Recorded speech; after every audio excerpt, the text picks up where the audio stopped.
O sol descia lento sobre as planícies áridas do Novo México, tingindo o céu de tons ferrugem e sangue. O vento soprava abaixo, arrastando a poeira pelo chão rachado, como se quisesse esconder o rastro de tudo que já viveu ali. No alto de uma pequena elevação, solitário como uma cruz esquecida, o rancho de Elias Ward se erguia e, ou melhor, resistia. As cercas estavam quebradas, o curral vazio, e o portão de madeira batia de leve, rangendo no compasso da ventania. Da varanda, via-se apenas horizonte e uma linha tênue separando o céu e a terra, onde nada nascia, onde nada se movia, a não ser a lembrança. Elias, com o chapéu gasto e o olhar seco, sentava-se na soleira da porta, o rifle encostado ao lado e o filho pequeno nos braços. O bebê chorava, fraco, como quem já aprende cedo que o mundo é grande demais para pedir ajuda. A febre que levará Marta, a esposa, ainda parecia pairar sobre a casa. Havia cheiro de madeira fria, leite azedo e solidão. No quarto, o berço estava vazio e ele o trouxera para junto da cadeira, para ficar de olho no menino. O narrador poderia dizer que Elias era um homem forte. E era, em aparência. Ombros largos, rosto queimado do sol, mãos feitas para domar cavalos e erguer cercas. Mas dentro dele, tudo ruíra. Desde a manhã em que enterrou a esposa atrás do celeiro, sob uma cruz de troncos, o silêncio se tornou seu companheiro mais fiel. O rancho, que antes ecoava risos e o som de passos leves, agora respirava como um animal ferido. Elias passava os dias tentando caçar, mas a caça escasseava, passava as noites embalando o bebê, tentando enganar o choro com palavras que nem ele acreditava mais. Vai passar, meu pequeno, vai passar. Dizia, sem convicção. Mas o leite secou. E a lata de farinha, que outrora sustentara o lar, agora tinha apenas um punhado de pó. Ele pensou em ir até Las Cruces, a cidade mais próxima, 2 dias de cavalo. Mas não podia deixar o bebê. Nem podia levá-lo. O frio o mataria. Elias olhou para o horizonte e murmurou, com voz rouca. Se ao menos ela ainda estivesse aqui. A lembrança de Marta o queimava. Seu riso suave, o jeito de trançar o cabelo, o cheiro de pão fresco ao amanhecer. Agora, restava o eco e o peso da culpa. Lá fora, um coiote uivou. O som se espalhou pelas colinas, e Elias respondeu apenas com o estalar do fogo na lareira. A lenha era pouca. O bebê dormia agora, encolhido sob um cobertor velho. Elias, exausto, lutava contra o sono. O narrador descreve o momento como se o tempo tivesse parado. O vento cessou. O silêncio se fez absoluto, tão profundo que até o coração de Elias parecia bater devagar, pesado. Então, 3 batidas fortes na porta o arrancaram da inércia. Ele se levantou num sobressalto, pegando o rifle. O som veio de novo, e mais perto, mais desesperado. Toque! Toque! Toque! Ninguém visitava aquele rancho. Ninguém passava por aquelas terras desde o último verão.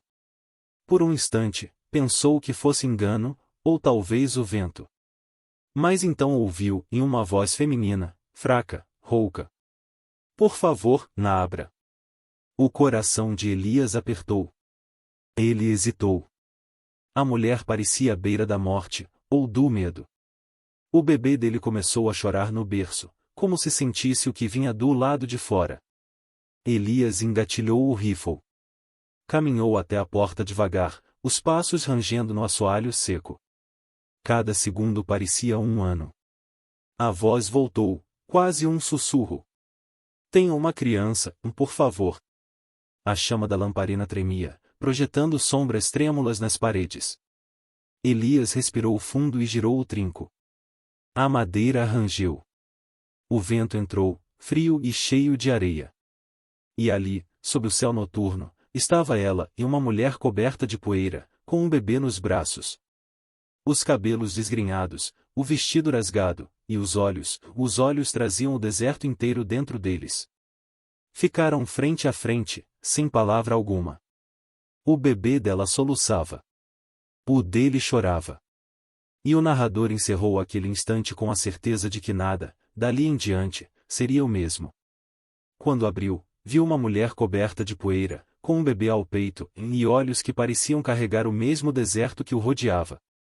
A noite desceu sobre o rancho como um cobertor pesado.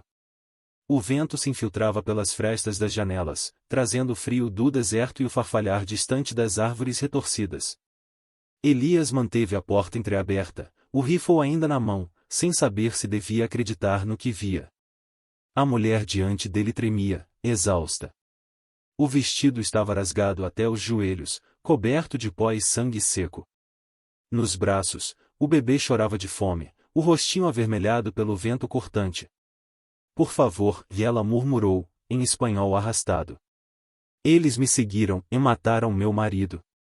Elias fitou-a por um momento que pareceu durar séculos. As palavras vieram lentas, roucas. Entre. Ela obedeceu, cambaleando. O fogo na lareira lançava sombras vivas nas paredes, como se a casa respirasse outra vez. Quando a porta se fechou, o mundo lá fora desapareceu e restaram apenas os dois, o crepitar das brasas e o som dos bebês. A mulher sentou-se devagar, tentando esconder o rosto com o lenço rasgado. Elias percebeu, pelos traços e pela cor da pele, que ela era mestiça e parte mexicana, parte apache. Nos olhos, havia medo e uma dignidade silenciosa. Como se chama? Ele perguntou, ainda desconfiado. Maria Luz, senhor. E de onde vem? Do sul, de uma missão próxima a Socorro. A atacaram à noite. Disseram que era ouro que buscavam, mas mataram por raiva. Ela olhou para o bebê em seus braços e engoliu seco. Fugi com ele. O leite quase secou. O silêncio se alongou. Elias olhou para o berço onde o seu filho chorava, magro, o rostinho pálido. Um nó lhe apertou o peito. Maria percebeu o choro. Olhou para Elias, depois para o bebê. Sua voz saiu baixa, quase um sussurro. Se o senhor quiser, posso alimentá-lo. Elias a encarou, como se não tivesse entendido. Ela baixou o olhar, constrangida. O meu ainda mama. Posso dar um pouco também ao seu. O coração dele bateu mais forte. Era um gesto simples, natural, mas havia algo profundamente íntimo, quase sagrado, naquela oferta. Aceitar significava confiar. Confiar numa desconhecida. Numa mulher que o mundo chamaria de inimiga. O narrador descreve o momento como se o ar tivesse ficado mais denso. Elias hesitou. Podia ser uma armadilha. Podia ser o destino. Mas o choro do filho venceu. Ele se ajoelhou, pegou o menino e o entregou a ela, sem palavra alguma. Maria o acolheu com cuidado, o cobriu com o xale e, com ternura silenciosa, fez o bebê mamar. O som suave de sucção preencheu o espaço e um som frágil, mas vivo. Elias desviou o olhar, envergonhado de assistir. Havia algo de indevido e, ao mesmo tempo, de divino. Ele se sentou diante do fogo, o rifle ao lado, tentando parecer firme. Mas o narrador, que conhecia o coração dos homens, sabia que por dentro ele tremia. O fogo crepitava. O vento rugia lá fora. Dentro da casa, o tempo parecia ter parado. Maria embalava os dois bebês, o dela e o de Elias, como se fossem um só. Seus olhos, antes duros, agora tinham um brilho calmo, quase maternal. Há quanto tempo vive sozinho? Ela perguntou, sem erguer a cabeça. Desde que Marta morreu, há 6 meses. E ninguém veio ajudar? Elias riu seco. O deserto não costuma mandar ajuda. Maria o observou em silêncio. Ele parecia feito de pedra, mas os olhos denunciavam a fadiga. Mesmo a pedra precisa de sombra, Senhor. A frase ficou pairando no ar, como uma oração. Elias fingiu não ouvir, mas o peso dela o seguiu como um eco. Horas se passaram. Os bebês dormiam agora, juntos, aquecidos perto da lareira. Maria ajeitou o lenço sobre o ombro e suspirou, olhando para o fogo. Não pretendo ficar. Amanhã sigo o caminho. Elias respondeu sem encará-la. Amanhã não há caminho seguro. Silêncio. O vento soprou contra as janelas, fazendo o fogo dançar. Ele a observou de relance. O rosto dela, à luz da chama, parecia uma mistura de força e cansaço. Por um instante, Elias esqueceu o medo. Sentiu algo que não sentia desde antes da febre levar Marta, a sensação de que a casa tinha de novo um som humano, o respirar de alguém além dele. O narrador fala então da contradição que o dominava, e a vergonha de precisar de ajuda, e a gratidão por tê-la. O homem que jurara nunca mais se apegar sentia o coração se mover, como o solo que estala antes de brotar vida. Lá fora, o deserto dormia. Lá dentro, uma mulher desconhecida amamentava 2 filhos e devolvia o som da esperança a uma casa que já se considerava morta. Elias ficou acordado por um tempo, apenas observando o fogo e o movimento suave dos braços dela. Quando, enfim, fechou os olhos, o silêncio que o acompanhará por tantos meses não parecia mais o mesmo. Agora, era um silêncio morno e um silêncio que respirava.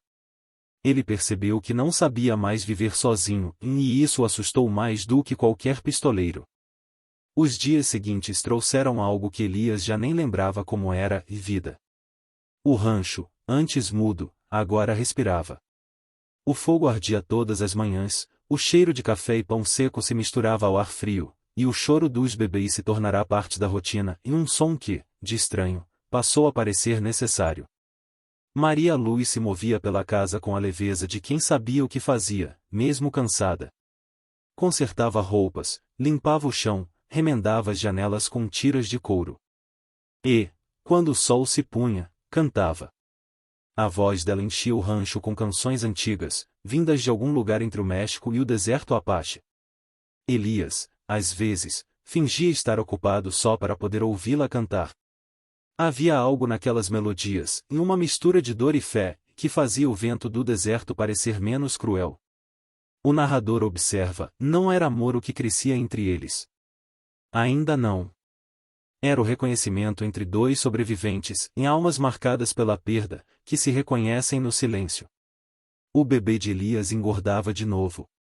Tinha cor nas bochechas, e às vezes até sorria.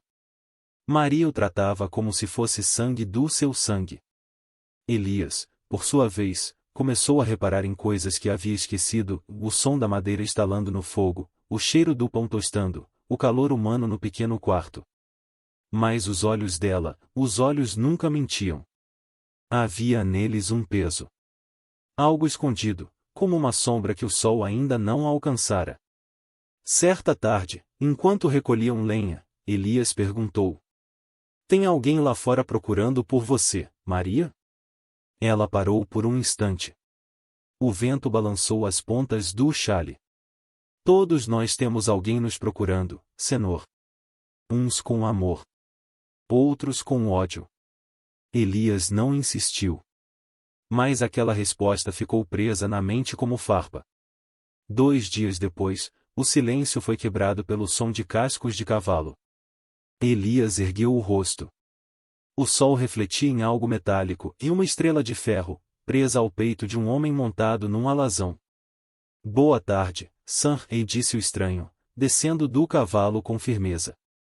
"Sou o xerife Larkin, vindo de Silver Creek. Procuro uma mulher mestiça. Fugiu há umas semanas. Dizem que estava acompanhada de um bebê." Elias sentiu o sangue gelar.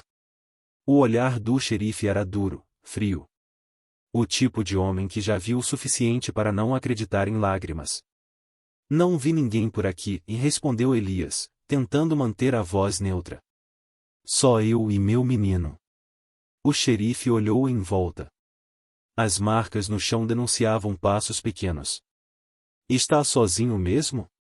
Elias segurou o rifle com mais força. "Aqui ninguém mente, Sam. Só o vento fala." O xerife estudou o rosto dele por um longo segundo. Depois, cuspiu no chão e montou de novo. "Se vir algo, me avise. Essa mulher é perigosa." E partiu, levantando poeira. Quando o som dos cascos desapareceu, Elias percebeu que estava suando. Virou-se e viu Maria parada à sombra da casa, o bebê no colo, os olhos marejados. Ouvi tudo, e disse ela, num fio de voz. Devia ter me deixado ir embora quando pedi. Elias não respondeu. Entrou na casa, jogou o chapéu sobre a mesa e se serviu de um gole de água. Maria o seguiu, silenciosa. Meu marido, começou ela, com hesitação. Ele não era o que dizia ser. Chamava-se Calder Rivas. Um fora da lei. Roubava gado, ouro, o que encontrasse. Elias ergueu o olhar, duro. E você ajudava? Ela balançou a cabeça. Eu apenas o amava. E no deserto, Senhor, o amor às vezes é uma forma de sobrevivência. Maria continuou. Quando os caçadores de recompensa o encontraram, mataram-no diante de mim. Disseram que iam me entregar viva, e por um preço. Fugi antes que pudessem decidir quem ficaria com o bebê. Desde então, corro. O silêncio que se seguiu pesava mais do que qualquer palavra. Elias olhou para ela e viu algo além da mentira. Viu o desespero. Viu o medo de quem perdeu tudo e ainda carrega a culpa por estar viva. Mas dentro dele também havia raiva. Trouxe perigo para minha casa. Pro meu filho. Eu sei, e respondeu Maria, com lágrimas nos olhos.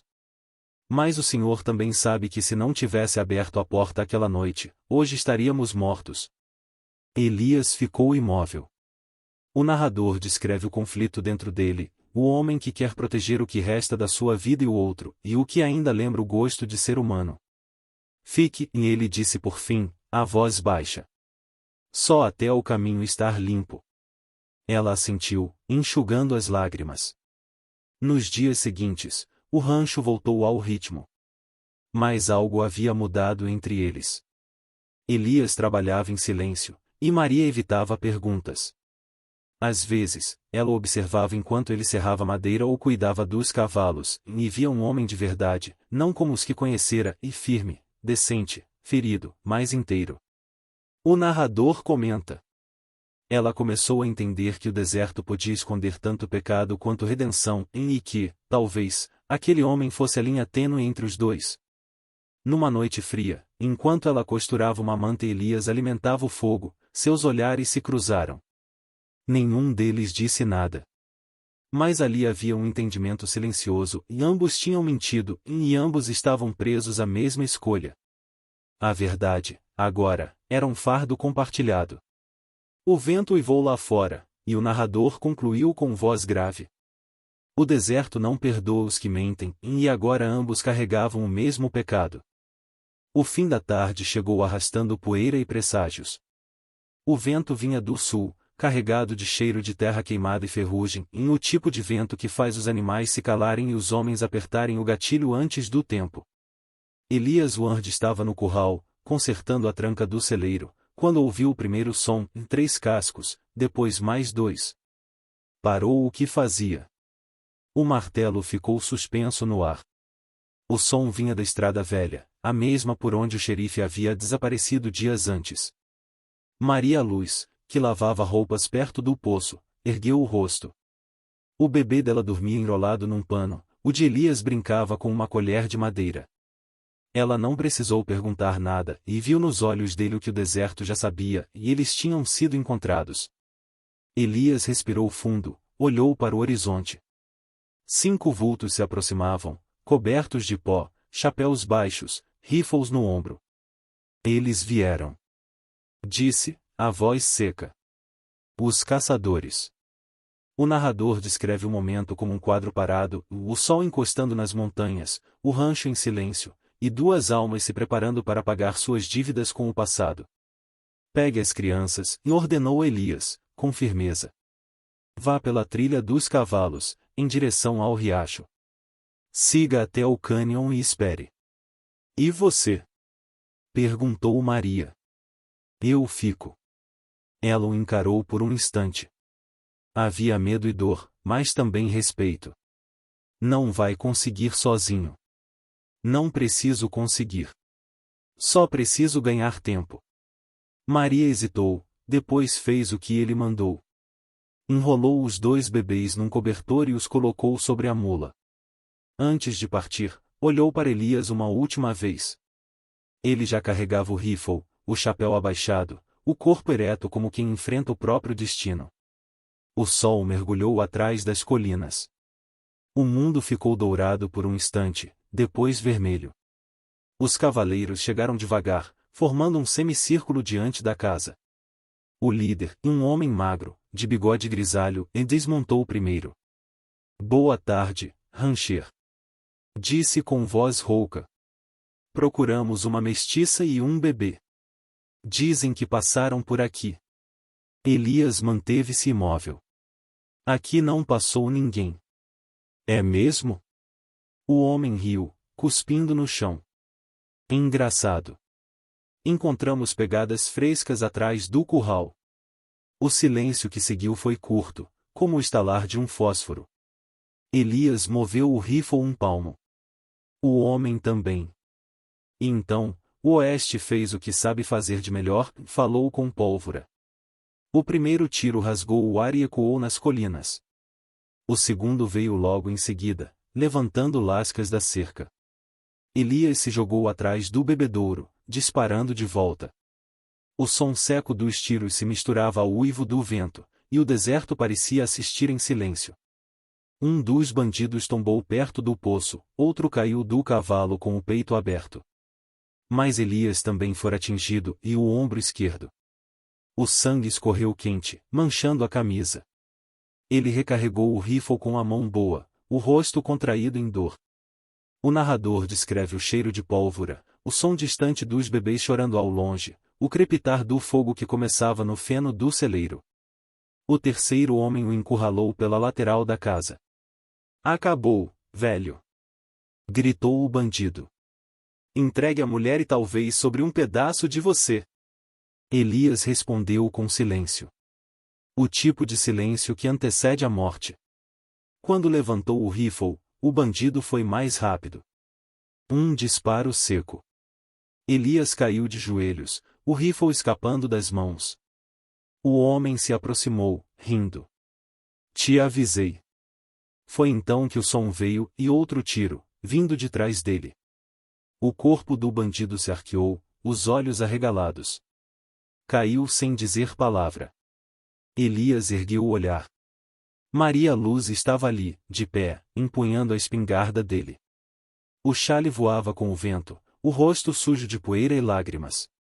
Ela se aproximou, o coração disparado. Eu disse para você fugir, murmurou Elias, com voz fraca. E deixar o homem que me ensinou o que é coragem? Respondeu ela, com firmeza. Ela se ajoelhou ao lado dele, pressionando o ferimento. O fogo começava a se espalhar pelo celeiro, iluminando o céu com tons de laranja e vermelho. Aguente firme, Senhor. O fogo vai chamar atenção, alguém virá. Ninguém vem para essas terras, Maria. Só o vento. Ele tentou rir, tossiu sangue. Ela segurou sua mão, os dedos entrelaçados com os dele. O narrador observa, com voz grave, o deserto tem suas leis. E, às vezes, ele escolhe poupar apenas aqueles que já não têm mais o que perder. O fogo avançava rápido, lambendo as tábuas da casa. O som das chamas misturava-se ao respirar difícil de Elias. Maria o arrastou até a sombra da carroça, onde o ar ainda era respirável. Por que voltou? Ele perguntou, a voz quase sumindo. Por que você acreditou em mim quando ninguém mais acreditaria? Ela o abraçou. As chamas refletiam nos olhos dela, como se o deserto inteiro queimasse ali. Minutos se passaram. O rancho, antes símbolo de dor e silêncio, agora ardia como um altar de fogo e renascimento. Os últimos tiros haviam se calado. O vento soprava forte, levando o cheiro de fumaça para o alto, como se o céu quisesse testemunhar. E o narrador encerra, com tom solene e poético. Sob o céu vermelho do Novo México, o fogo consumiu o que restava do passado. O cheiro era de fumaça, mas também de renascimento. O sol nascia preguiçoso sobre as colinas, tingindo o céu de cobre e rosa. O vento ainda trazia o cheiro de cinzas, mas, dessa vez, vinha misturado a outro aroma, rio de café fresco e pão assando em fogo brando. O rancho estava ferido, mas vivo. O celeiro reduzido a madeira queimada, as cercas tortas, a casa com janelas improvisadas. Mesmo assim, algo ali respirava de novo. Elias Ward, com o braço ainda preso a uma tipóia, observava o pátio pela varanda. Cada passo de Maria Luz, cada riso das crianças, parecia costurar o silêncio que antes o acompanhava. O narrador diz que a vida, no deserto, sempre encontra um jeito de florescer em mesmo entre cinzas e poeira. Nos dias que se seguiram ao ataque, Maria cuidou dele com a mesma firmeza com que segurara a espingarda naquela noite. Não falavam muito. As palavras pareciam pequenas diante do que haviam vivido. Às vezes, bastava um olhar, um gesto, uma respiração compartilhada diante do fogo para que ambos entendessem o que não precisava ser dito. Elias, acostumado à solidão e ao eco das lembranças, começou a redescobrir o som da vida. Certa manhã, quando tentou levantar para ajudar no estábulo, Maria o deteve com um toque leve no ombro. Ainda não. Disse, com um meio sorriso. O deserto pode esperar um pouco. Ele sorriu de volta, pela primeira vez em muito tempo. O deserto nunca espera. Mas talvez eu possa. Os dias foram se transformando em rotina. Maria lavava roupas no riacho, cantando baixinho uma canção antiga que embalava os bebês. Elias a ouvia de longe, martelando pregos, consertando o que o fogo havia destruído. Cada martelada era como um batimento novo e um lembrete de que o coração ainda estava ali, insistindo. À noite, quando o céu se enchia de estrelas e o silêncio voltava, ele contava histórias para as crianças, histórias de cavalos selvagens, de chuvas que vinham quando ninguém mais acreditava. Maria ouvia da soleira, sorrindo, os olhos brilhando à luz do lampião. Certa vez, quando ele terminou de falar, ela se aproximou. Você fala como quem já viveu tudo isso. Talvez tenha vivido. Respondeu. Ou talvez só esteja tentando lembrar quem eu era.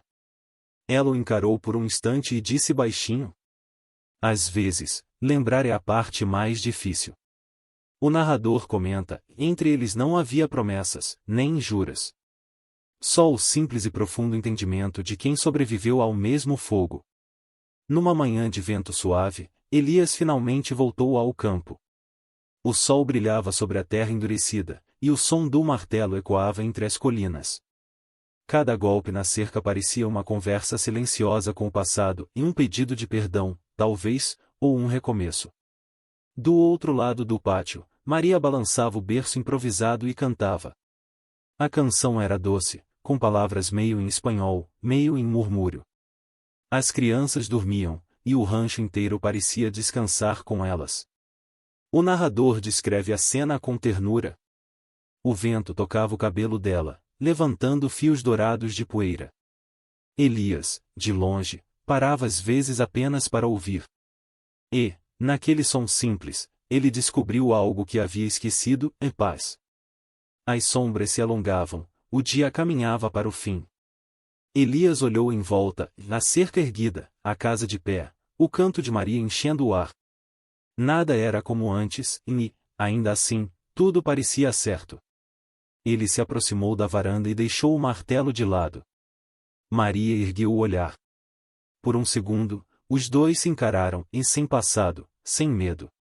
Apenas dois sobreviventes do mesmo deserto. O narrador encerra a história, com voz mansa e poética. No oeste, o vento apaga pegadas. Mas nunca as histórias daqueles que ousaram amar entre cinzas e poeira. Essa foi a história de um homem quebrado e de uma mulher que trouxe de volta o som da vida. Se essa história te tocou, deixe seu like, comente o que teria feito no lugar de Elias e se inscreva no canal. No Velho Oeste, cada coração ferido tem uma segunda chance e basta alguém bater a porta. O vento sopra uma última vez, levando a canção de Maria pelo vale. Elias a escuta, fecha os olhos e sorri. O sol desaparece atrás das colinas, e o deserto, por um instante, parece em paz.